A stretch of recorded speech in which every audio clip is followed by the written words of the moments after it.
জীবনের সোনালী দিনগুলো সময়ের প্রবল বেগে হারিয়ে যাচ্ছে স্মৃতির অতলে। আমাদের জীবনের শুরুটা হয় এক ছোট্ট নিঃশ্বাস দিয়ে, একটা প্রথম কান্না, মায়ের বুকে প্রথম নিঃশ্বাস। সেই মুহূর্ত থেকেই সময়ের স্রোতে শুরু হয় জীবনের বয়ে চলা। শৈশবের টলমল হাঁটা, নির্দোষ হাসি, খেলার মাঠের কোলাহল। সময় তখন থমকে দাঁড়িয়ে থাকে আমাদের সরলতায়।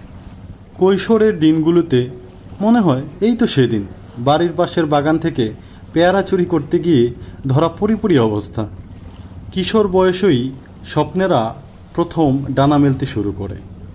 বন্ধুত্ব, প্রথম প্রেম, পড়াশোনার চাপ সব মিলিয়ে ছুটে চলে উচ্ছ্বাসে ভরা নদীর মতো।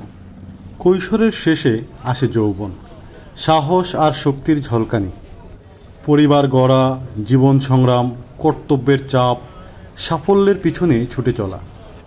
সময় তখন থেমে থাকে না এক মুহূর্ত। আঙুলের ফাঁক দিয়ে বালির মতন যেন ফসকে যায়, ধরে রাখা যায় না। ক্রমেই বয়স বাড়ে, চোখের কোণে স্মৃতির মেলা বসে। পুরনো দিনগুলোকে আরেকবার ফিরে পেতে ইচ্ছে করে। যতই বয়স বাড়ে ততই উপলব্ধি হয় আসল সম্পদ টাকা নয়, পদ নয়, বরং সময়।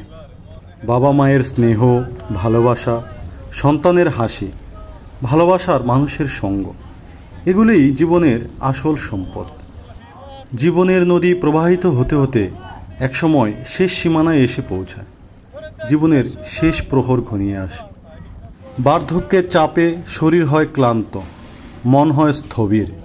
তখন সময় ফিসফিস করে বলে, জন্ম থেকে মৃত্যু আসলে কোনো শেষ নয়, এ তো কেবল এক স্রোত।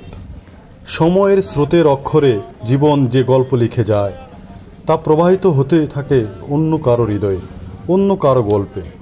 জীবনের বাস্তবিক উদ্দেশ্য হলো এই ক্ষণস্থায়ী জীবনে ভালোবাসা, দয়া আর মানবিকতার ছাপ রেখে যাওয়া। কারণ মৃত্যু আমাদের থামিয়ে দিলেও আমাদের রেখে যাওয়া আলো সময়ের স্রোতে বহমান থেকে যায় চিরকাল।